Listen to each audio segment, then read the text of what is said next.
ડીમાર્ટમાંથી જે બેસનના લાડવા લાવ્યા હતા એ ખાઈ લીધા, તોય હજી તો ચા બનાવવાની હતી. કેમ કે સવારમાં ચા બનાવી એમાં આદુ એલચી મસાલો કાંઈ હતું નહીં, તો ચામાં મજા નહોતી આવી એટલે ફરીથી ચા બનાવી નાખી. અને યુટ્યુબવાળી પતંગ ચગાવવાની તો બાકી રહી ગઈ હતી, એટલે પતંગ ઉપર જ આપણી યુટ્યુબ ચેનલનું નામ લખી દીધું. અને આ ભાઈને તો ઘરે ઘણી પતંગો હતી તો એ પતંગ લેવી હતી, એટલે એને જેવી નાની પતંગ લેવી હતી એવી લેવડાવી દીધી.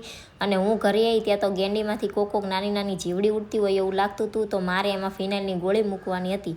તો મેં ફિનાઇલની ગોળી મૂકી દીધી અને હું ગેલેરીમાં જઈ ત્યાં તો આ બધા શાંતિથી બેઠા હતા. વાસી ઉત્તરાયણ હતી ને બધા શાંતિથી બેઠા હતા. એનો મતલબ કે પવન નહોતો. પવન હોય કે ના હોય મારે તો કાંઈ લેવા દેવા હતું નહીં. મારે તો નખ પોલિશ કરવાની હતી. જ્યારે મારે નખ મોટા કરવાનો શોખ હતો ત્યારે નખ મોટા થતા નહોતા, અને અત્યારે હવે મોટા નખ ગમતા નથી ત્યારે નખ મોટા થયા હતા. ત્રણેય નખ પોલિશમાંથી કઈ નખ પોલિશ કરવી એ વિચારી લીધું. અને આ નખ પોલિશ 2 વર્ષ જૂની હતી, હવે સારી હોય તો સારું. ખોલીને જોયું ત્યાં સારી હતી, એટલે મસ્ત મજાની નખ પોલિશ કરી લીધી. વિડીયો ગમે તો લાઈક કરજો, ચેનલને કરી દેજો સબસ્ક્રાઈબ.